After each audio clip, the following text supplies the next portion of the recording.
Hi everyone, repeat after me.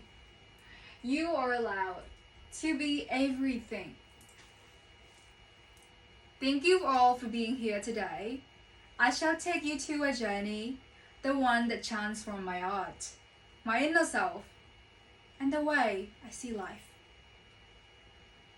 It's the journey of identity, rebellion, and ultimately, a return to my authenticity. I want to show you a painting. What can you see? It's quite simple. A sunlit seacoast. Quite romantic, right? The artist, whose style was a variant of Impressionism, captured something fleeting. The air, the light, the warmth. So simple. I used to look at paintings like this and wondered, what is the mystery behind this? What is the metaphor? What is the story behind it? Because I used to think, for something to be meaningful, it had to be painful. But today, the moment that I stand here, I see something different. I see presence. I see everything existing at once.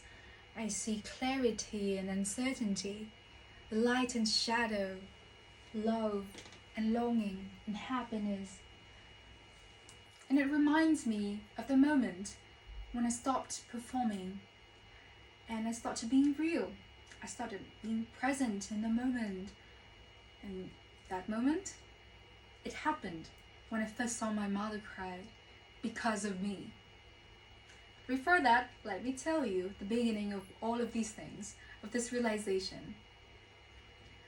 Back then, I thought life was fitting into an ideal of perfecting the image that everyone wants me to be, of chasing beauty in the most conventional sense. I wanted to be of the bubbly girl, the always smiling and always light girl, and I was, in fact, for a long time.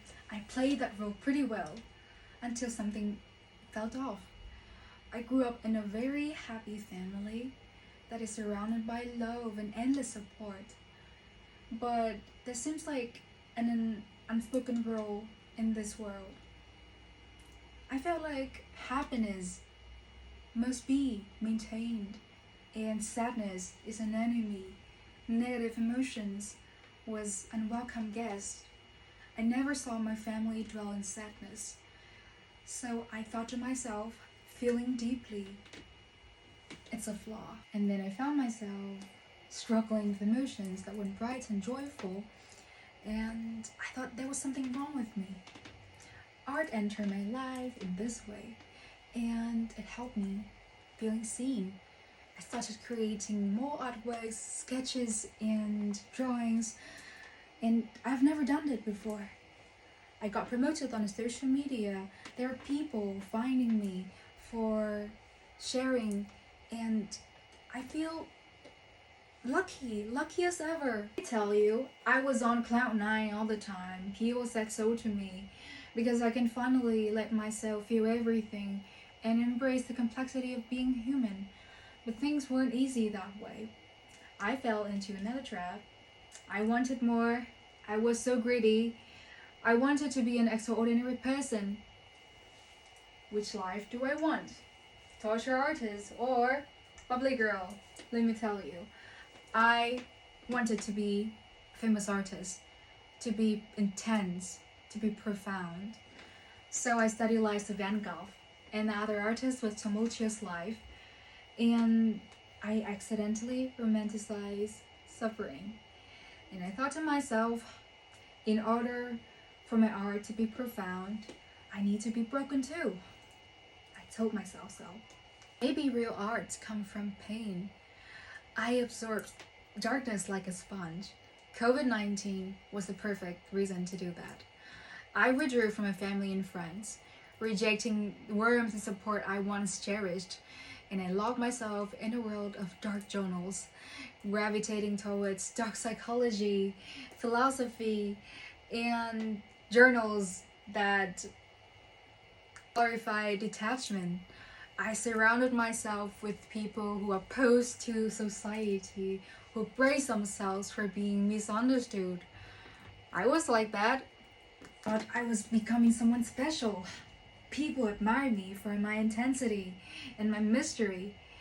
And at that time, I thought I belonged to the secret world of sophistication. But then reality struck like lightning. My mother cried because of me. I have never seen her crying before. She was a goddess. I call her that way because she's graceful and warm. She's the kind of woman that carry everybody's burden but never lets the weight show. And at that time, it was terrifying to witness. Her voice cracked. Her shoulders heaved like she begged me. She begged me to stop working, to come out of my own mind, and to be here with her, and to be here with her. It wasn't just a quiet sadness, it was heartbreak. She has been the embodiment of strength, and at that moment, she was breaking in front of me because I had drifted so far away. It was terrifying again. Please, be present, she said, please. And at that moment, everything shattered. I spent so much time chasing the idea of self that I had forgotten who I actually was. I was a daughter, I was her best friend, I was loved and love everyone. I forgot that. Some figures, tragic figures in a novel.